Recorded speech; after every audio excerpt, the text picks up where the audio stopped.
Now, part B, which is about internet lessons. The first lesson is that they're talking about Amazon. So, if you look at Amazon's homepage, it's very different from the one they had back in 1995. Yes. And the important thing here is that another internet lesson is to constantly change the content of your service based on the user experience. Yes. So, this iterative process is a lesson for internet users. So, what's the solution to this?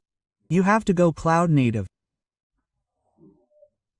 Cloud native means not developing on a personal computer, but connecting to a server and developing remotely.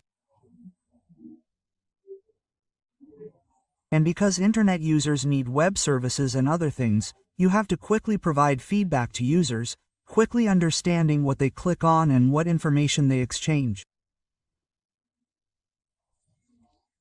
To put it simply, if you log into YouTube and see the type of YouTube you usually watch, the YouTube algorithm will find and recommend similar content to what you usually watch.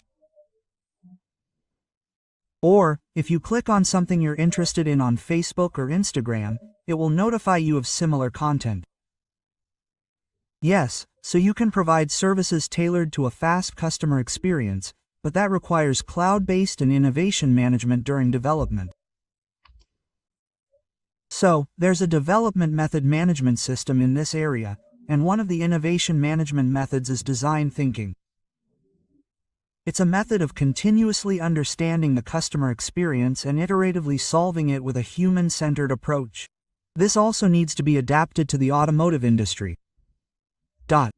Next, lean start is crucial. The basic automotive development mindset is that the goal from the beginning is to build a car. However, this approach can lead to excessive delays. So, the key to the list is that while the biggest goal is cars, you should first succeed with smaller services before moving on to other things. So, you might make and sell keyboards, then make and sell bicycles, then sell automakers, and if all that succeeds, you might move on to cars. Starting with the MVP, minimum value product, you move on to each of these, one at a time. To put it simply, I'll be covering AI vibe coding in about 5 minutes, and the key point of vibe coding is also min-star. Yes, after making one agent successful, you create another. It's like Iron Man from the Avengers, who can do everything from the beginning, talking to the AI. Instead of building Jarvis from the beginning, you start by building small AI functions and then expanding. If you develop with that goal in mind all at once, what do you lose? You lose experience. Yes. Why are users important? For a product to be successful, customers need to like it. If you rush into building something big without considering that, you could miss market opportunities. That's why lean startups are essential in the automotive industry. Yes, in terms of performance experience, and then, in most cases, through agile development. In fact, our company has been implementing agile development since 2017. To put it simply, it's like Atlantis, a complex story. And Hyundai Motor Group, as far as I know, has been implementing conferences like this since 2020. So, I is essential. Yes, you need a moat. And this is well integrated. In the IT field, there are now 3 keywords: design thinking, lean star, and hour.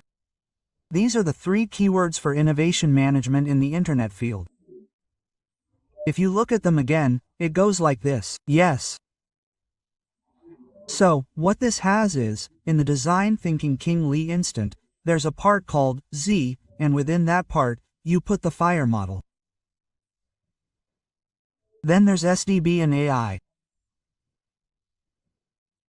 So, what it means is, MVP, the minimum product, must be quiet in the car and provide a user experience.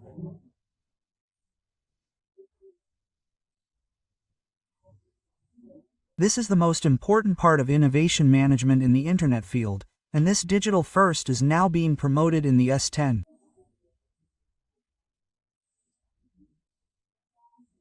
There are two concepts: north shift, north, yes, moving north, and shift left, yes, coming from the left. So, shift NOS refers to separating hardware and software. To put it simply, we need to properly separate and define the APIs within the SDB for QM&A, etc. This is the shift north side. Shift left means that during development, we need to develop prototypes using the MVP concept, streamlining and enabling rapid development. This is shift, and the first target of shift is QM.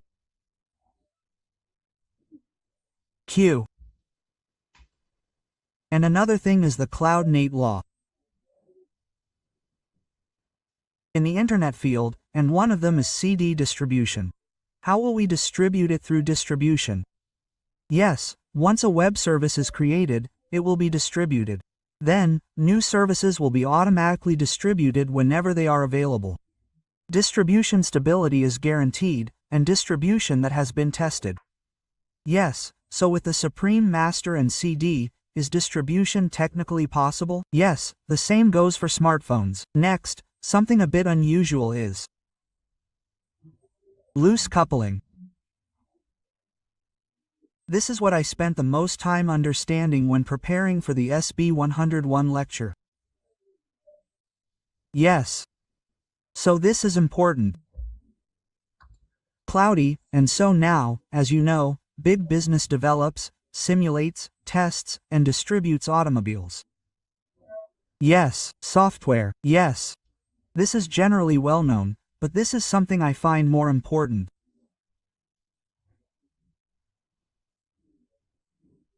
Loose coupling means that when developing complex software, everything needs to be separated, like a city medicine, like a lunchbox.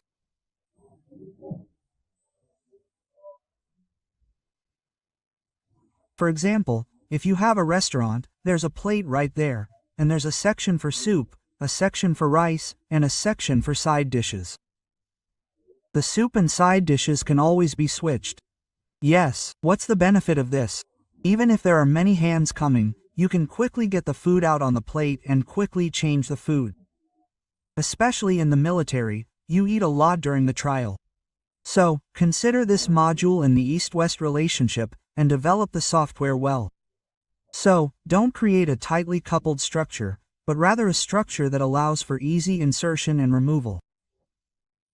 This is crucial because we're talking about loose coupling. What's needed for this loose coupling? This is strictly from the perspective of SB 102, not mine. SB 10 said, what's needed to expand that SRAN company? First, you need to define the API well. For example, if you define the STBF, you can use it. If you don't, you can't. Yes. That's the concept, and the next thing is, to classify software, we should use containers, for example, Docker containers. So what I was doing was, in the 101 materials, they kept talking about containers as essential. Yes. So, it has to be container-based, and what a container is, the soup and side dishes on the plate can be easily replaced with other things. Yes. To enable replacement, it has to be uploaded in the form of a container. Yes. When this container is uploaded, whether or not the NAPI can be used is automatically excluded. Yes. The reason why this is important is that no matter how high the performance is, if there are about 100 APIs that can be used by the STB API and the vehicle computer, the moment all 100 of them are turned on, for example, the APIs are all turned on today, the RAM usage increases tremendously. And the CPU's power consumption increases. What I'm saying is, you only need to turn the API on and off when you use it. Turning it on and off is incredibly efficient. That's why it's loosely coupled. Yes, we talk about that a lot. So, for example, if you want to know the vehicle speed on your phone, you can do it with the speed sensor and the bike speed sensor. And when you open a door, you can open and close it with a smart button. It should be easily separable through loose coupling. Next, Toyota's Aeron OS is actually built on a container basis. Even in the 102 textbook, containers aren't used, but when you actually build a southern part application on an Aeron OS in a benzo, you actually build a container. This is important because in a virtual environment, you build an application using the STBAP within a container in a virtual simulator. Done, right? Once done, you integrate the finished product into the actual content and load it into the car. Yes. If you put it in a car, this control can actually respond to cameras and sensors. Yes. Actually, it's on the add-ins homepage, saying that content has been provided. Yes. So, what I said in the previous 10 points isn't wrong. That's the content. And now, regarding smartphones. Yes, smartphones, of course. The best smartphone I see now is the App Store. App Store, yes. Google has Google Play, and the iPhone uses the word App Store. So, Google and Apple make apps, and Google and Apple each take 20 to 30% of total sales. Yes. So, this is very attractive.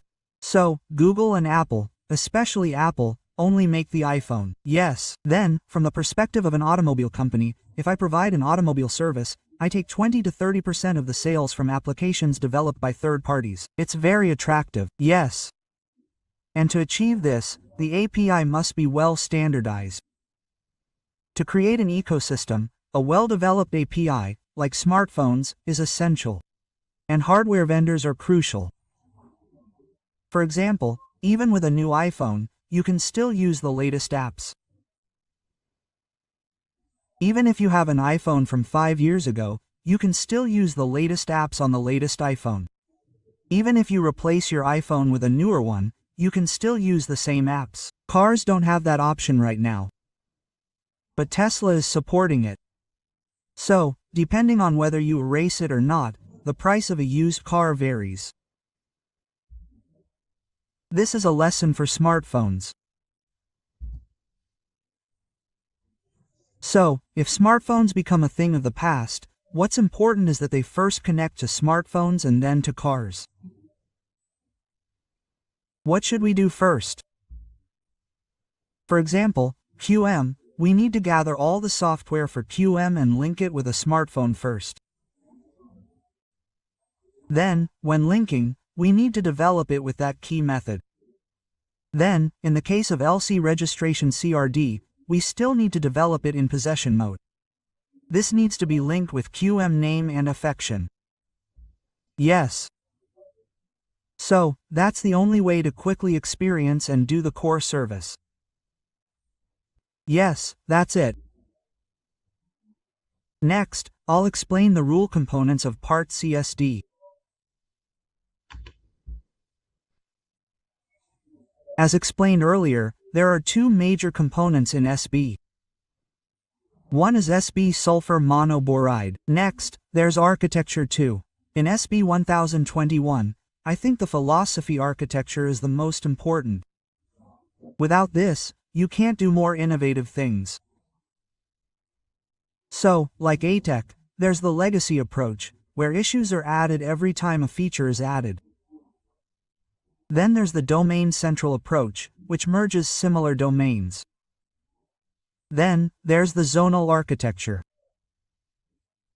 Next, STBs is a service-oriented architecture. For example, services are very important, and S-services must be provided. What's more, it can provide a separate FI that third parties can use. So, I explained the SO concept. Even if different issues exist, it makes it easy to achieve the same industry scenario. Furthermore, even if the vehicle types are different, the application can be deployed on different vehicles.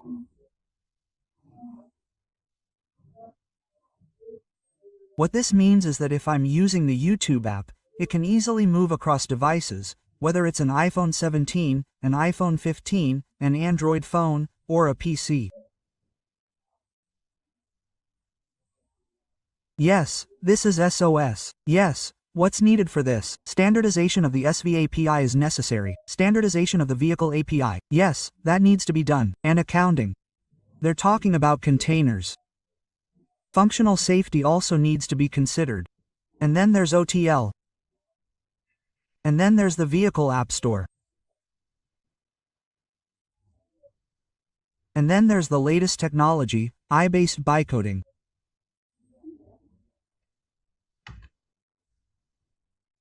Yes, so I'm only talking about this architecture, but it took me a while to understand it. Because, after the client, there was a gap in the overseas details and details. However, from the perspective of the developer, what's important is the architecture. The vehicle that becomes the SDB, from the developer's perspective, is not an SDB even if it has a zonal architecture. The zonal architecture must be a function-powered vehicle. This is actually a STB vehicle. So, the power architecture isn't necessarily an STB. The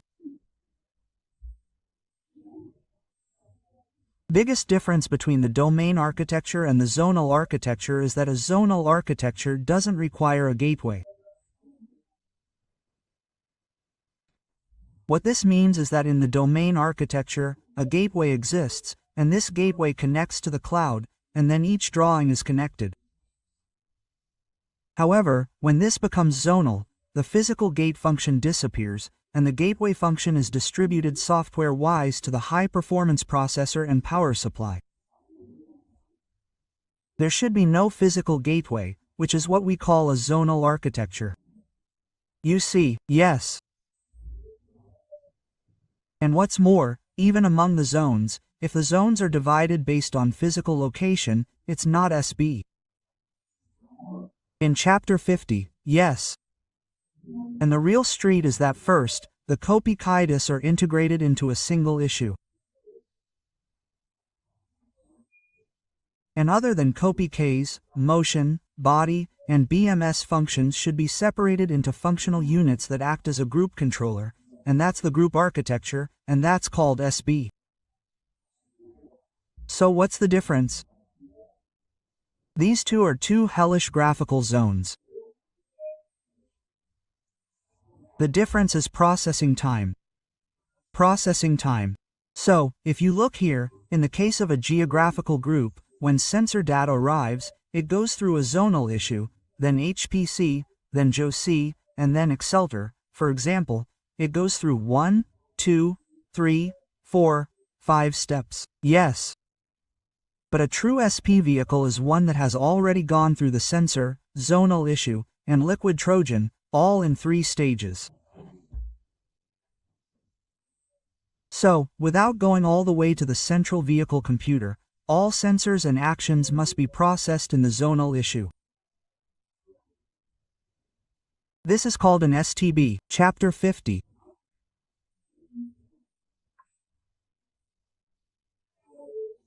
Clearly defines the VHVA example, so that the sensors and actuators are processed directly in the zonal issue, and the data can be processed here.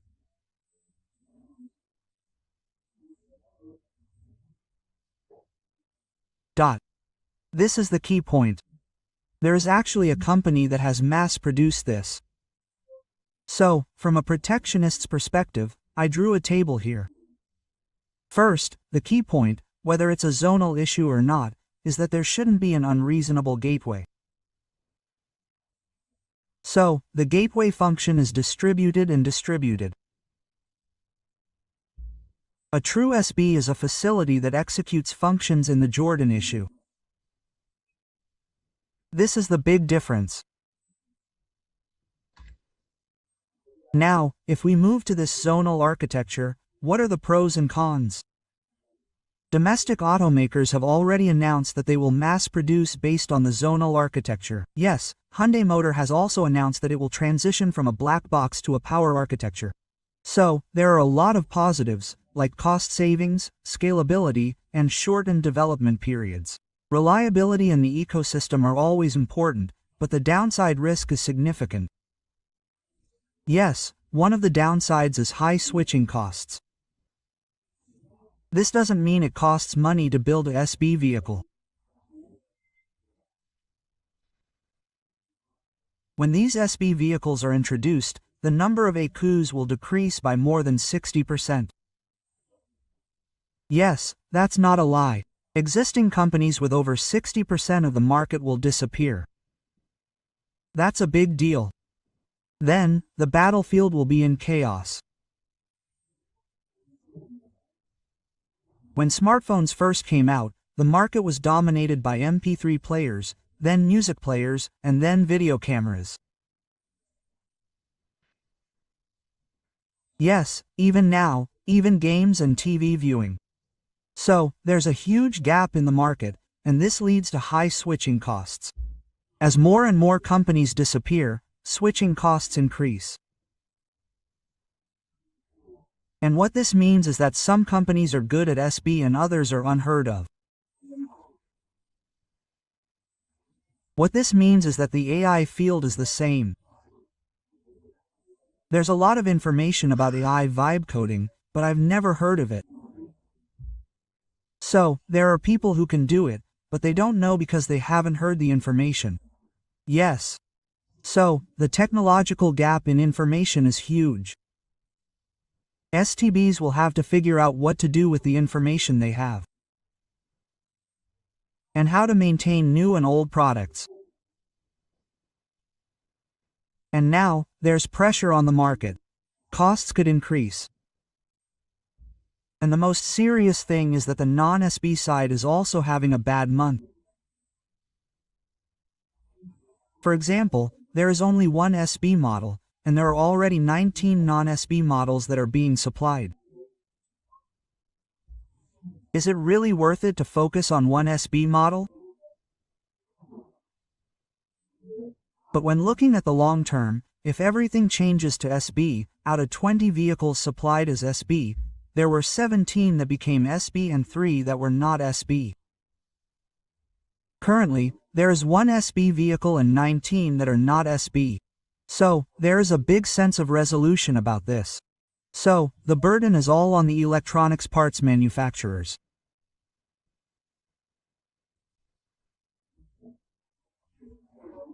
So, what I'm saying is, SD vehicles, what are these different predictions from other companies, are similar, but if you look at it, by 2030, SB vehicles will account for about 30%, but you can see a big picture. By 2029, SB vehicles are expected to account for almost half, 50%. 50%. So, in the case of other data, S vehicles are expected to account for about 30% or 20% by 2030, but if you look at it, half of them are SD vehicles by 2030. That's how quickly this will come. In fact, China has already achieved SB vehicles.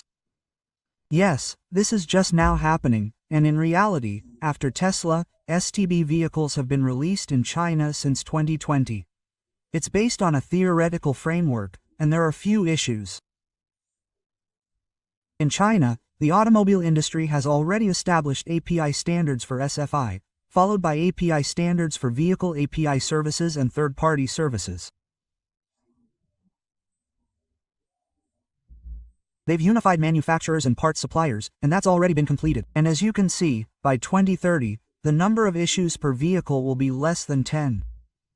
The most common issue is the integration of EDAs and infotainment. One issue is that China has already released a vehicle that integrates EDAs and infotainment. It's already on sale. So, the cost savings are rapid. Cost savings are rapid, but 60% of the parts suppliers are unable to supply. So, in fact, there's an example from SB10. The Rivian vehicle had a total of 7 porting factors. Here's the car, which is the infotainment or EDASU. There are 7 total issues, including the all-electric Golf. The 7 aren't the only important ones. The course has a 40% price reduction. So, if you look at it, there are 3 zone issues in the West Zone and South Zone. The day zone issue isn't just an input-output target, it's a regional issue that includes the entire region. So, out of the 7 issues, there's 1 infotainment and 1 EDASU. Then there's the West Zone, South Zone, East Zone, BMS, and then the vehicle class. So, there are only 7 direct issues. 1, 2, 3, 4, 5, 6, 7. Yes, that's it. Yes, so Fox Broadcasting will introduce the technology for the Fox Golf in the US market and launch it in 2028 or 2030. Only 10 vehicles. Yes, this is the number of vehicles. So, as you predicted, I also predict that by 2030, more than half of all SV vehicles will be produced. Researchers are talking about 20% of the 30% market share, but the SB10 estimates 50%. As for the S102, it wasn't developed from our perspective. We adopted the SDB hydration pins from the Auto Association's Ho-Bay Cycleless series. We'll probably also release 20 more, but we're moving toward a form that encompasses the entire ecosystem. Yes. Another thing about STB is that we're now dividing it into off-board and on-board. So, our national standards, both national S standards, are divided into off-board and on-board. Japan and China haven't standardized on-board and off-board. They've standardized only on-board. Yes. Japan and China, fortunately, do both off-board and up-board in our country. So what's off-board? Yes, outside the vehicle, external, cloud smartphone reservations, external, external. The important thing now is to consider how to connect the external and the onboard vehicle. Outside the vehicle is QM. QM, we look at QM. We look at PM, and then what do we mean by third-party application capabilities? LC grade A, B, QM are serviceable as third-party applications. 10, yes. And AC grade CD, what is it? It's like the vehicle I mentioned earlier. We need to distinguish between the vehicle and CD. Yes. So this service is S, AB, and QM. Now, we're looking at third-party applications. When doing this, S and CD are directly synchronized using the CAN or CAN method. So, converting the CAN signal space communication to S-Wave. Yes, that's now very important, and the cloud is about sending vehicle data to the cloud and receiving it. We're dividing it into S-Wave. And at this point, we need to use containers. Keep talking about containers. Yes, that's not wrong. Yes, we need to use containers. In fact, our company actually implemented containers with a domestic customer 4 years ago. Yes, we did. Yes, we did. Yes, there are some positive aspects to it, and there are many other things now. Yes, and now, Vehicle Phi is very important. Yes, of course it's important. So, there's information about how to standardize the vehicle creep, and how to make it convenient for developers to use the vehicle CREEPE is important. And how to provide new competition to customers through this vehicle.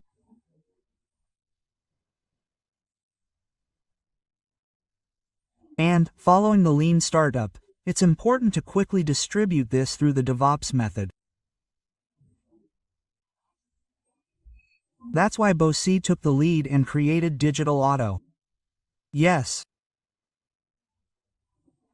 To put it simply, BOC has already launched a service called USP, which is a third-party application service for mass-produced vehicles in China starting in late 2023. But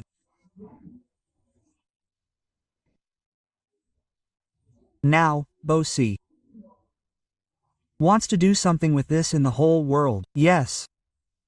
So, it's here now, and in the vehicle standards field, there's the AP standard. Yes, COBE is a representative one. Then there's ISO 23150, which is a standard for natural driving and an interface. Yes. Currently, the Chinese standard lacks IS-31. However, Japan is currently complying with ISO 231. Because I-3100 is Arago, there's an AUTOSAR standard called the Open Simulation Interface, OSI, of R3. The AUTOSAR standard for OSI is currently linked to IS 315, so autonomous driving has already been standardized. So what? A standard for autonomous services in a virtual environment, even outside of a car, has already been defined. Yes. And Google is now focusing on infotainment. FitCopy, Google has already standardized this haptic copy for haptic.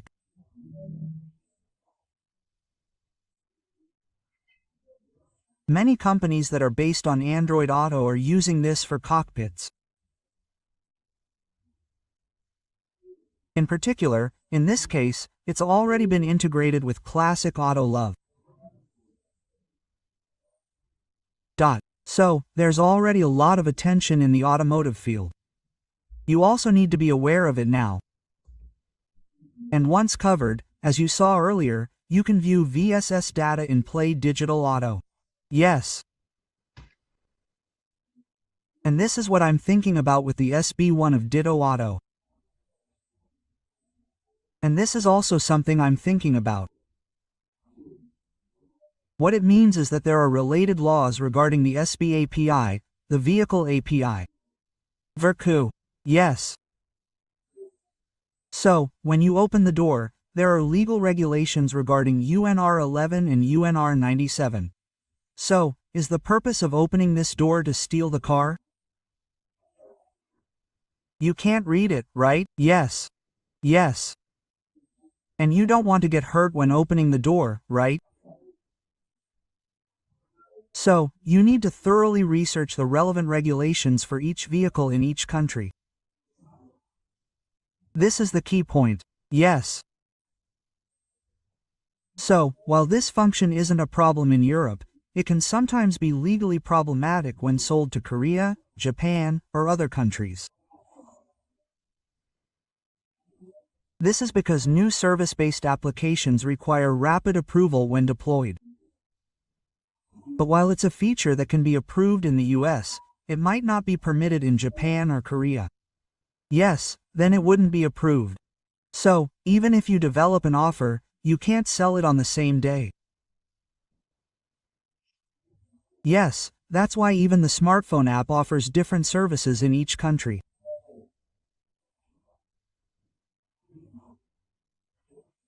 Simply put, if you're using the Netflix app in Korea, the channels available to you are different when you're in Japan with the same account. Yes, third-party apps also have country-specific restrictions, so whether or not you can use SBFs can vary. Furthermore, specialized SBs for different classes can be added. The importance of reviewing regulations is another point I learned yesterday at Digital.auto STV1. Yes, this is crucial. And, considering both on and off boarding, we need to carefully design scenarios. So, for this scenario, when we come to flag round auto, there are several scenarios in phototype. Yes. So, how will smartphones, the cloud, and the pain relief issue exchange events? How will SWare handle it? The problem with Auto's current demo scenario is that the code is Python. Yes. So, while we're developing the SB10 curriculum, we're planning to provide a way to actually run multi-browser virtually. So, among the contents of this country, STB 101 emphasizes the need to actively use AUTOSAR. So, there's Active AUTOSAR, Classic AUTOSAR, and this is the content. For reference, this is the founding partner of the AUTOSAR Association. Yes, so, AUTOSAR is now being talked about as a very important topic. In fact, China has STBs based on AUTOSAR. And this OTA, now how will the service be provided through OTA? It's crucial to consider everything from testing, calls, and approval. So, approval here means that while Vehicle F is permitted in Europe, some SDFIs may not be permitted in Asian countries like Korea or Japan. If the service is approved without being aware of this, problems arise. It's a similar story, but Uber entered China and Korea, but Uber itself became illegal, disrupting the service. So, approval may vary by country, right? And the problem with OTA is that many new features become OTAs. Tesla, for example, experiences 200 OTAs per year. So, what's the problem? They've done those 200. So, we need to test weekly and deploy automated testing and verification at the booth in a painstaking manner. Yes. And to prevent fatal accidents, we need to diligently run a 3000 won simulation. Yes. So, Tesla is already doing this. Next, we spoke strongly about the App Store. First, the vehicle must be defined, and there must be approval for access to the vehicle AP. Third-party applications must be sandboxed and cybersecurity managed. And the app must be deployed using container functions.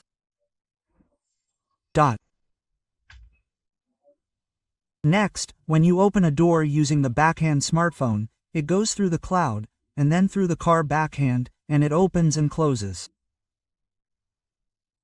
Yes, this kind of new drug must be created. So, when you look at this, what they're going to do is, they're going to use the agent AI in the AI's vibe code to create this scenario. They're doing it in this way, for example.